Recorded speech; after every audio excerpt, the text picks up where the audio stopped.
साक्री तहसील कार्यालयात राष्ट्रीय ग्राहक दिन उत्साहात साजरा।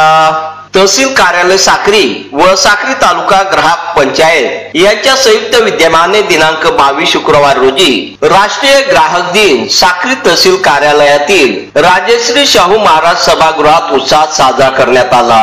या कार्यक्रमाच्या अध्यक्षस्थानी तहसीलदार साहेबराव सोनवणे होते, तर प्रमुख पाहुणे म्हणून ग्राहक पंचायतीचे जिल्हा सहसंघटक पी.जेड. कुवर, साक्री तालुका ग्राहक पंचायतीचे अध्यक्ष प्राचार्य बी.एम. भामरे, नायब तहसीलदार गोपाळ पाटील, सचिव विलास देसले, प्रवासी महासंघाचे अध्यक्ष सुरेश पारख, ए.पी. दशपुते, दीपक नांद्रे, स्वस्त धान्य दुकानदार संघाचे संजय साबळे, राकेश साळुंके आदी मान्यवर उपस्थित होते। यावेळी पी.जेड. कुवर यांनी ग्राहकांचे हक्क व कर्तव्य तसेच डिजिटल फसवणूक याबाबत मार्गदर्शन केले, तर प्राचार्य बी.एम. भामरे यांनी ग्राहक पंचायतीचा इतिहास, त्यांची पंचसूत्री, दक्ष ग्राहक म्हणून घ्यावयाची काळजी याबाबत मार्गदर्शन केले। तसेच अध्यक्षीय मनोगतात तहसीलदार यांनी अलीकडे ऑनलाईन वस्तूंच्या खरेदी विक्रीची क्रेज वाढली असून यात ऑनलाईन पेमेंट करताना व वस्तूंच्या गुणवत्तेबाबत आपली फसवणूक होऊ शकते, म्हणून आपण सजग राहणे ही काळाची गरज असल्याचे प्रतिपादन केले। सदर कार्यक्रमाचे सूत्रसंचालन विलास देसले यांनी केले, तर आभार प्रदर्शन गोपाळ पाटील यांनी मानले। यावेळी वितरक व ग्राहक मोठ्या संख्येने उपस्थित होते। सदर कार्यक्रम यशस्वीतेसाठी पुरवठा विभागाचे राकेश साळुंके, भूषण पाटील, नितीन महिरा, सचिन कासार, रवींद्र वळवी, जितेंद्र महाले, स्वप्नील ठाकरे आदींनी सहकार्य केले।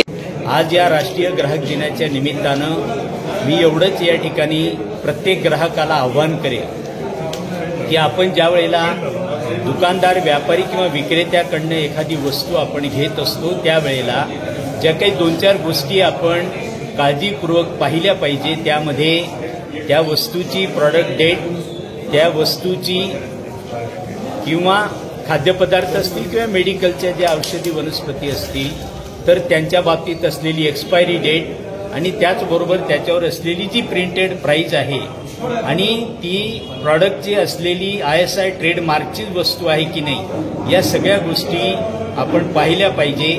ही सजगता आपल्यात यावी यासाठीचं आमचं हे ग्राहक जागृतीचं कार्य या माध्यमातून आम्ही करत असतो।